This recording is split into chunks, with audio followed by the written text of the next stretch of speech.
Greetings, listeners.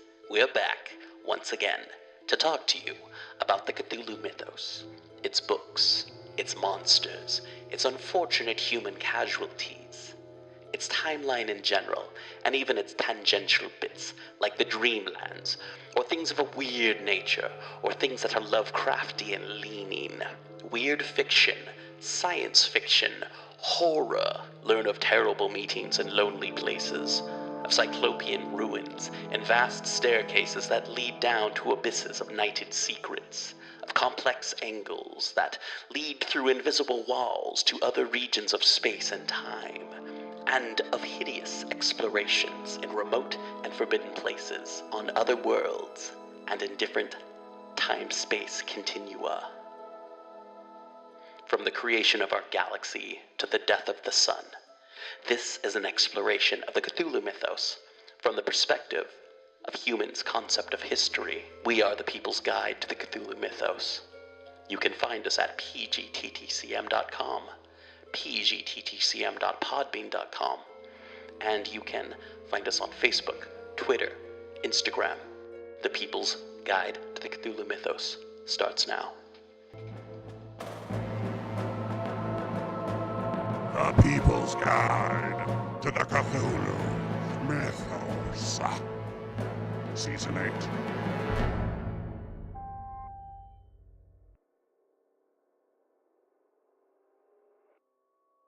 Greetings and welcome to The People's Guide to the Cthulhu Mythos. I am your host, D.B. Spitzer, and between episodes, 107 and 134, we will be talking about The Beetle.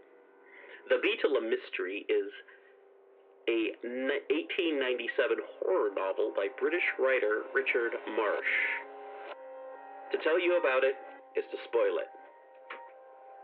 So check it out, and that'll be going on from now until sometime in December. This episode is brought to you by FoundOutOnClothing.com and BunnySlippers.com. Subscribe to PGTTCM with DB Spitzer and Seraphy. Wherever you subscribe to podcasts, we prefer Podbean and Apple Podcasts. Check out the new website over at pgttcm.com and check out the merch table over at pgttcm.threadless.com. Follow us on Twitter, Facebook, and Instagram at PGTTCM, or check us out on YouTube at People's Guide to the Cthulhu Mythos. Edited by Daniel Spitzer. Music by Kevin MacLeod featuring The Hive, Ghost Story, Ghost Processional, Oppressive Gloom, and our theme song, The Chamber. Chapter 34. After 20 years. How I reached the open air I cannot tell you. I do not know. I have a confused recollection of rushing through vaulted passages, through endless corridors, of trampling over people who tried to arrest my passage, and the rest is blank. When I again came to myself, I was lying in the house of an American missionary named Clements. I had been found at early dawn, stark naked in a Cairo street, and picked up for dead. Judging from appearances, I must have wandered for miles, all through the night. Whence I had come, or whither I was going, no one could tell. I could not tell myself. For weeks I hovered between life and death. The kindness of Mr. and Mrs. Clements was not to be measured by words. I was brought to their house a penniless, helpless, battered stranger, and they gave me all they had to offer, without money and without price, with no expectation of an earthly reward. Let no one pretend that there is no Christian charity under the sun. The debt I owed that man and woman, I was never able to repay. Before I was properly myself again, and in a position to offer some adequate testimony of the gratitude I felt, Mrs. Clements was dead, drowned during an excursion on the Nile, and her husband had departed on a missionary expedition into Central Africa, from which he never returned. Although, in a measure, my physical health returned, for months after I had left the roof of my hospitable hosts, I was in a state of semi-imbecility. I suffered from a species of aphasia. For days together I was speechless, and could remember nothing, not even my own name. And when the stage had passed, and I began to move more freely among my fellows, for years I was but a wreck of my former self. I was visited at all hours of the day and night by frightful, I know not whether to call them visions, They were real enough to me, but since they were visible to no one but myself, perhaps that is the word which best describes them.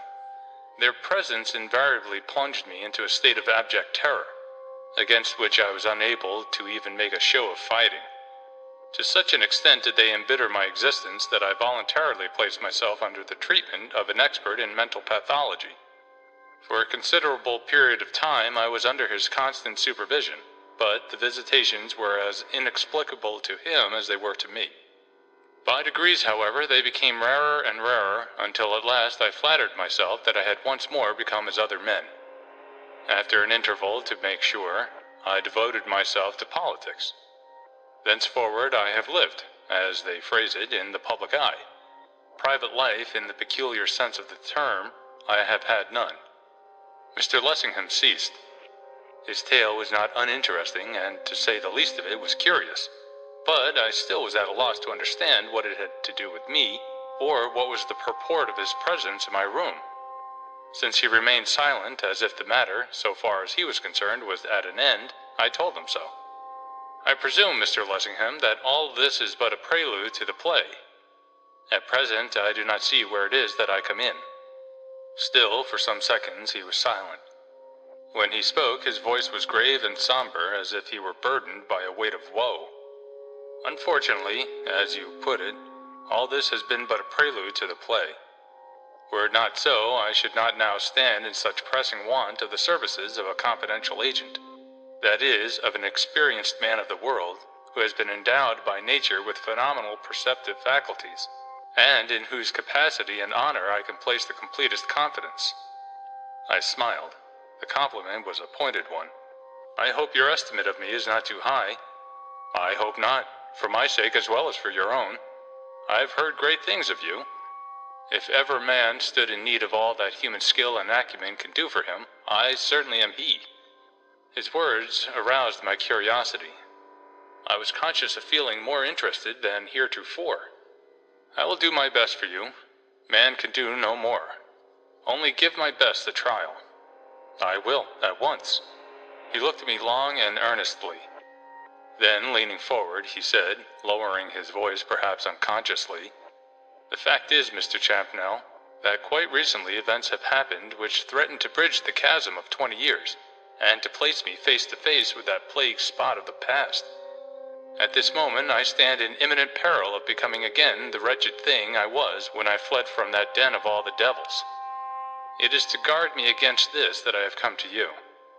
I want you to unravel the tangled thread which threatens to drag me to my doom, and, when unraveled, to sunder it, forever, if God wills, in twain. Explain." To be frank, for the moment I thought him mad. He went on. 3 weeks ago, when I returned late one night from a sitting in the House of Commons, I found on my study table a sheet of paper on which there was a representation, marvelously like, of the creature into which, as it seemed to me, the woman of the songs was transformed, as I clutched her throat between my hands. The mere sight of it brought back one of those visitations of which I have told you, and which I thought I had done with forever. I was convulsed by an agony of fear, thrown into a state approximating to a paralysis both of mind and body. But why? I cannot tell you. I only know that I have never dared to allow my thoughts to recur to the last dread scene, lest the mere recurrence should drive me mad. What was this you found upon your study table? Merely a drawing? It was a representation, produced by what process I cannot say, which was so wonderfully, so diabolically, like the original, that for a moment I thought the thing itself was on my table. Who put it there? That is precisely what I wish to find out, what I wish you to make it your instant business to ascertain. I have found the thing, under similar circumstances, on 3 separate occasions on my study table, and each time it has had on me the same hideous effect. Each time after you have returned from a late sitting in the House of Commons? Exactly. Where are these, what should I call them, delineations? That, again, I cannot tell you. What do you mean? What I say. Each time when I recovered, the thing had vanished. Sheet of paper and all? Apparently, though on that point I could not be positive. You will understand that my study table is apt to be littered with sheets of paper, and I could not absolutely determine that the thing had not stared at me from one of those. The delineation itself, to use your word, certainly had vanished.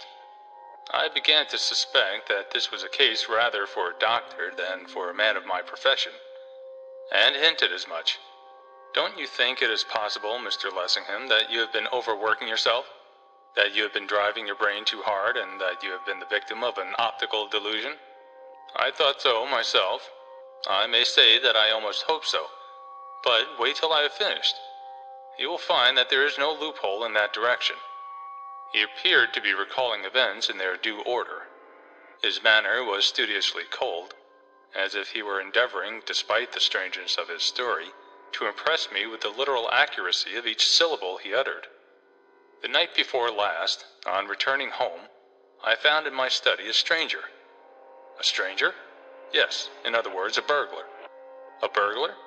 I see. Go on. He had paused. His demeanor was becoming odder and odder. On my entry, he was engaged in forcing an entry into my bureau. I need hardly say that I advanced to seize him, but I could not. You could not? How do you mean you could not? I mean simply what I say. You must understand that this was no ordinary felon. Of what nationality he was, I cannot tell you. He only uttered 2 words, and they were certainly in English, but apart from that, he was dumb. He wore no covering on his head or feet. Indeed, his only garment was a long dark flowing cloak, which, as it fluttered about him, revealed that his limbs were bare. A unique costume for a burglar. The instant I saw him, I realized that he was in some way connected with that adventure in the Rue de Rabagas. What he said and did proved it to the hilt. What did he say and do? As I approached to effect his capture, he pronounced aloud 2 words which recalled that awful scene, the recollection of which always lingers in my brain, and of which I never dare to permit myself to think. Their very utterance threw me into a sort of convulsion. What were the words? Mr. Lessingham opened his mouth and shut it. A marked change took place in the expression of his countenance. His eyes became fixed and staring, resembling the glassy orbs of the somnambulist. For a moment I feared that he was going to give me an object lesson in the visitations of which I had heard so much. I rose, with a view of offering him assistance. He motioned me back. Thank you, it will pass away. His voice was dry and husky, unlike his usual silvern tones. After an uncomfortable interval, he managed to continue. You see for yourself, Mr. Champnell, what a miserable weakling, when this subject is broached, I still remain. I cannot utter the words the stranger uttered. I cannot even write them down. For some inscrutable reason, they have on me an effect similar to that which spells and incantations had on people in tales of witchcraft. I suppose, Mr. Lessingham, that there is no doubt that this mysterious stranger was not himself an optical delusion? Scarcely. There is the evidence of my servants to prove the contrary. Did your servants see him? Some of them, yes. Then there is the evidence of the bureau. The fellow had smashed the top right in 2. When I came to examine the contents, I learned that a packet of letters was missing. They were letters which I had received from Miss Linden, a lady whom I hope to make my wife. This also I state to you in confidence. What use would he be likely to make of them?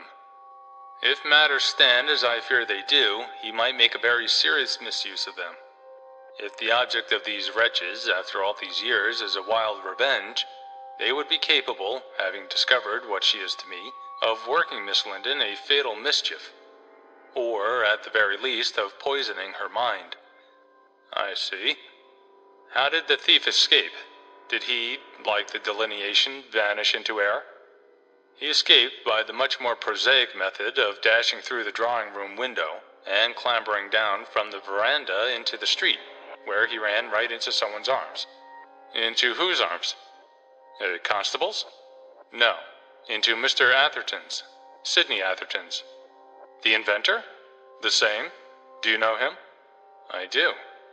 Sidney Atherton and I are friends of a good many years' standing. But Atherton must have seen where he came from. And anyhow, if he was in the state of undress which you have described, why didn't he stop him? Mr. Atherton's reasons were his own. He did not stop him, and so far as I can learn, he did not attempt to stop him. Instead, he knocked at my hall door to inform me that he had seen a man climb out of my window. I happen to know that, at certain seasons, Atherton is a queer fish, but that sounds very queer indeed. The truth is, Mr. Chapnell, that if it were not for Mr. Atherton, I doubt I should have troubled you even now. The accident of his being an acquaintance of yours makes my task easier. He drew his chair closer to me with an air of briskness which had been foreign to him before. For some reason which I was unable to fathom, the introduction of Atherton's name seemed to have enlivened him. However, I was not long to remain in darkness.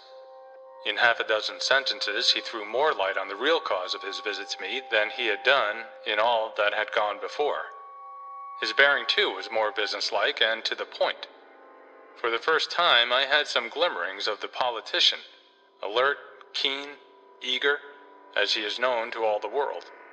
Mr. Atherton, like myself, has been a postulant for Miss Linden's hand. Because I have succeeded where he has failed, he has chosen to be angry. It seems that he has had dealings either with my visitor of Tuesday night, or with some other his acquaintance, and he proposes to use what he has gleaned from him to the disadvantage of my character. I have just come from Mr. Atherton. From hints he dropped, I conclude that probably during the last few hours, he has had an interview with someone who was connected in some way with that lurid patch in my career. That this person made so-called revelations, which were nothing but a series of monstrous lies, and these so-called revelations Mr. Atherton has threatened, in so many words, to place before Miss Linden. That is an eventuality which I wish to avoid. My own conviction is that there is, at this moment in London, an emissary from that den in the whilom Rue de Rabagas. For all I know, it may be the woman of the songs herself. Whether the sole purport of this individual's presence is to do me injury, I am, as yet, in no position to say. But that it is proposed to work me mischief, at any rate, by the way, is plain. I believe that Mr. Atherton knows more about this person's individuality and whereabouts than he has been willing so far to admit. I want you, therefore, to ascertain these things on my behalf, to find out what and where this person is, to drag her, or him, out into the light of day. In short, I want you to effectually protect me from the terrorism which threatens once more to overwhelm my mental and physical powers, which bids fair to destroy my intellect, my career, my life, my all. What reasons have you for suspecting that Mr. Atherton has seen this individual of whom you speak? Has he told you so? Practically, yes. I know Atherton well. In his not infrequent moments of excitement, he is apt to use strong language, but it goes no further. I believe him to be the last person in the world to do anyone an intentional injustice, under any circumstances whatever. If I go to him, armed with credentials from you, when he understands the real gravity of the situation, which it will be my business to make him do, I believe that spontaneously, of his own accord, he will tell me as much about this mysterious individual as he knows himself. Then go to him at once? Good, I will. The result I will communicate to you. I rose to my seat. As I did so, someone rushed into the outer office with a din and a clatter. Andrew's voice and another became distinctly audible. Andrew's apparently raised in vigorous expostulation. Raised, seemingly, in vain, for presently the door of my own particular sanctum was thrown open with a crash, and Mr. Sidney Atherton himself came dashing in, evidently conspicuously under the influence of one of those not infrequent moments of excitement of which I had just been speaking. End of chapter 34.